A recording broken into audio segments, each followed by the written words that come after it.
Good morning, everyone, and apologies for the slight delay. Thank you for joining us for today's presentation. I'm Rob Bishop, Chief Executive Officer for New Hope Group. On my left, I'm joined by Rebecca Rinaldi, our CFO, and Dominic O'Brien on my right, who is our Executive General Manager and Company Secretary. This morning, we released our full-year results for the 2025 financial year. Hopefully, you've had a chance to go through the presentation, but in any case, I'll step you through our key highlights for the year before we open up the line for a Q&A session. Despite a softening, 2025 was a year for New Hope, where we delivered another considerable increase in saleable coal production as we continue to execute our. Pleasingly, we've seen a significant improvement in safety this year, with our 12-month moving average TRIFR decreasing by 35% to 3.22. It's positive to see these metrics improving, and we'll continue to focus on this area as we move into 2026. During the year, we navigated significant wet weather and logistics constraints at our operations in both Queensland and New South Wales. Despite these uncontrollable factors, the group delivered run-of-mine coal production of 16.4 million tonnes, up 33%, saleable coal production of 10.7 million tonnes, up 18%, and coal sales of 10.5 million tonnes, up 21%. In terms of our financial highlights, we delivered an underlying EBITDA of $766 million and a statutory net profit after tax of $439 million. Both earnings results were largely impacted by lower realised pricing, with the Newcastle export coal price hitting a four-year low during the 2025 financial year. This year, our business generated $571 million in cash flow from operating activities, which funded investment in our organic growth pipeline and has enabled us to continue to deliver returns to our shareholders. On that note, I'm pleased to announce the board has declared a fully franked final dividend of 15 cents per share. This brings total dividend for FY25 to 34 cents per share, all of which are fully franked. Turning to safety. The safety of our people is a key priority, and we are focused on ensuring our people operate in an environment where they are unharmed. As I mentioned earlier, we have seen an improvement in our TRIFR and our all-injury frequency rate since we reported to the market last year. Pleasingly, our TRIFR now sits below the 5-year industry average for New South Wales open-cut coal mines. While there's still opportunity for improvement, it's pleasing to see the safety programs we put in place during the year have had a positive impact across our sites.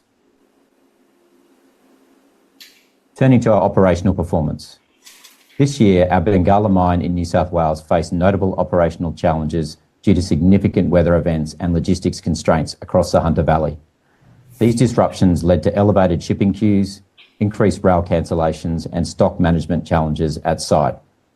Despite these headwinds, Bengalla mine delivered a solid performance, producing 7.9 million tonnes of saleable coal, just 2% lower than the previous year's output. Despite lower than expected production, Bengalla mine achieved an FOB cash cost, excluding royalties and trade coal, of $76.50 per sales tonne, within guidance range and a 2% improvement from the previous period.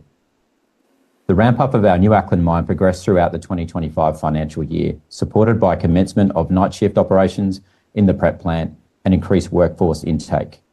As a result, the mine delivered 2.8 million tonnes of saleable coal and continues to ramp up towards its target of becoming a 5 million tonnes per annum operation. Overall, strong operational performance at both sites contributed to an 18% increase in group saleable coal production, reaching 10.7 million tonnes. Group FOB cash costs improved by 8% to $82.40 per sale tonne. In terms of our financial performance, the group achieved an average sales price, including hedging, of $161 per tonne and an underlying margin of $64 per tonne. During the year, the thermal coal market was impacted by oversupply, economic uncertainty, and a mild winter in Asia, resulting in a softening in coal price. Despite these market conditions, the group's low-cost assets remain resilient and continue to generate solid margins through the cycle. Our business generated $571 million in cash flows from operating activities, enabled continued investment in our assets, allowing us to return $347 million to our shareholders by way of fully franked dividends. This represents 41 cents per share paid during the period, which equates to a gross dividend yield of 12%. Our approach to capital management is underpinned by a disciplined focus on delivering sustainable returns to shareholders. Our two forms of capital returns are fully franked dividends and on-market share buyback. As at the end of 2025, the pace of the share buyback has slowed in conjunction with increase in the company's share price. As previously mentioned, our board has declared a fully franked dividend of 15 cents per share. New Hope has a significant franking account balance, and we continue to utilise this value for our shareholders. Today, and in conjunction with our results release, we announced the introduction of a dividend reinvestment plan, providing shareholders with the option to reinvest their dividends. The DRP is in operation for the 2025 final dividend. Our group strategy is to safely, responsibly and efficiently operate our low-cost, long-life assets with a focus on disciplined capital management, providing valuable returns to our shareholders. We believe our investment proposition is underpinned by these 6 key areas, which I'll briefly touch on in the following slides. The outlook for our industry is strong. Our strategy is underpinned by the belief that demand for thermal coal produced from Australian operations will continue to play a vital role in providing reliable and secure energy supply to the world. Whilst we expect coal's share of global power generation to reduce over time, the sheer increase in global power demand will continue to support seaborne thermal coal exports into the future. In addition, the ageing of existing thermal coal assets, combined with underinvestment in new projects, suggest a potential supply shortfall and attractive pricing outlook for the industry. Regardless of pricing dynamics, our low-cost assets produce high-quality coal, providing resilience in cyclical environment and ensuring continued margin generation. In a year where the coal price has touched multi-year lows, our assets were still able to generate margins of circa 40%, which showcases our low-cost nature as well as the significant upside potential available to New Hope and ultimately our shareholders.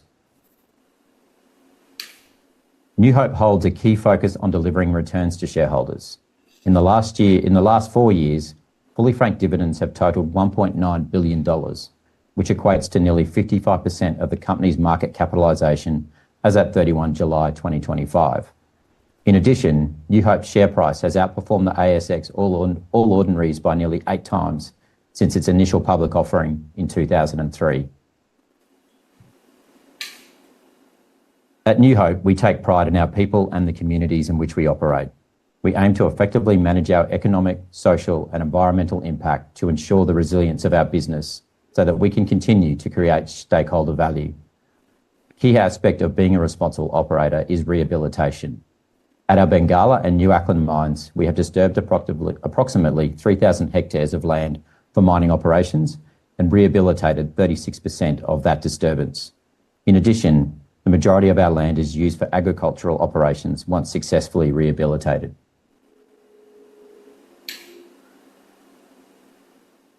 Looking ahead, we remain focused on the organic growth of our business throughout the continued ramp-up of New Acland mine, the sustained production at Bengalla mine, and the development of Malabar's Maxwell underground mine, all of which are low unit cost assets. Our pipeline targets a significant increase in coal production over the next 3 years, which represents low-risk, cost-effective growth. Looking ahead to the 2026 financial year, we are focused on remaining resilient, low-cost coal producer while executing our organic growth plans, which will enable us to continue to deliver shareholder value. Thank you very much. I'll now hand over to the operator to start the Q&A session. Thank you.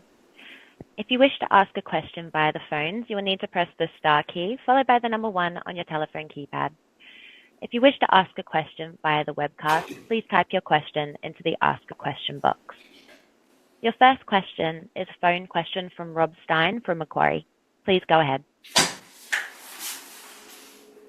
Thanks for the opportunity. Just looking at slide 14 of your presentation, you've outlined a growth program or a growth profile.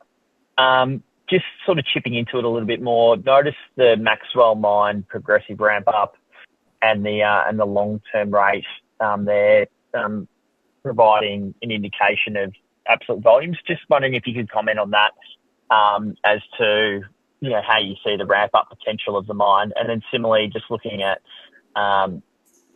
the constant sustained basis of Bengalla, just thinking through the long-term capex requirements there. Sure. So I guess with our organic ramp up, we're looking to double our production from, I think your first question was in relation to Maxwell Mine, Malabar's mine. That is already in ramp up. Board and pillar pit is fully operational.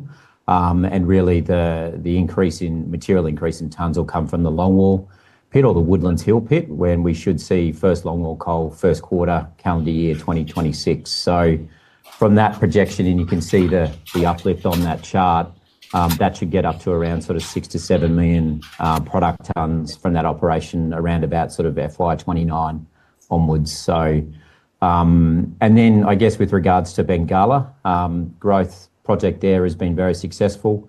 Both the prep plan and the pit has achieved targeted production from that growth project, albeit hampered by uncontrollable events offside. So you would have seen in the report we touched on weather events and resulting logistics impacts. So that's hampered us in the final quarter of the FY25 year, and it continued to hamper us into the beginning of this year. And we'll be putting out guidance for this year, I think, in mid-November. So just as a brief follow-up, then Maxwell, you've got 6, sort of ramping up to the 6 million tonne rate there. That's what we should be looking at modelling and taking forward in terms of a view on the mine's potential.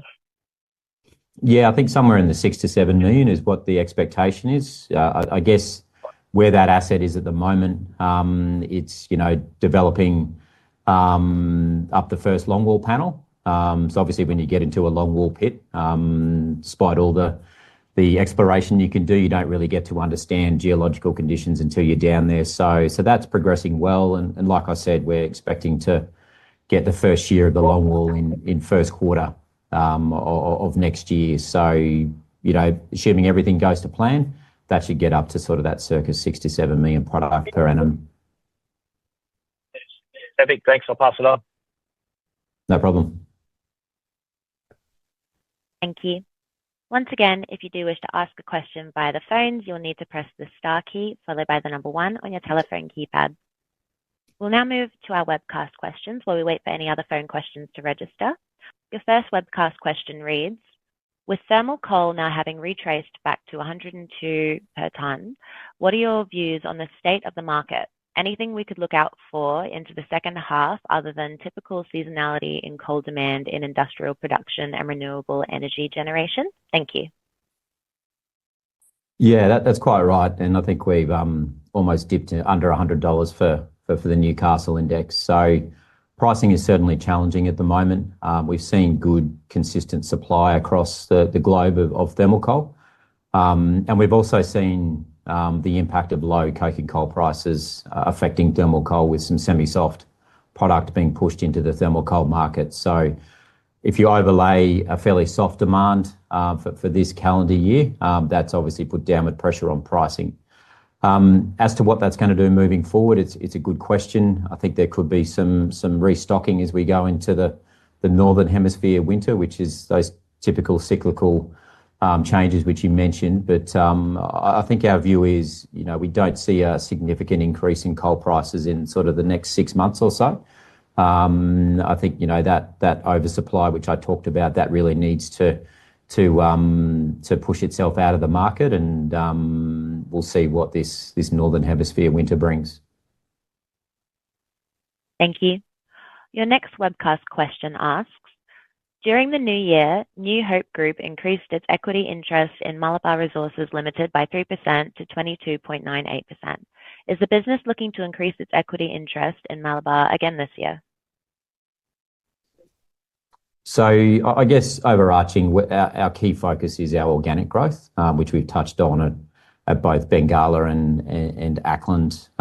Yes, we did take an additional 3% in the financial year just gone, and that was really off the back of an approach from another major shareholder.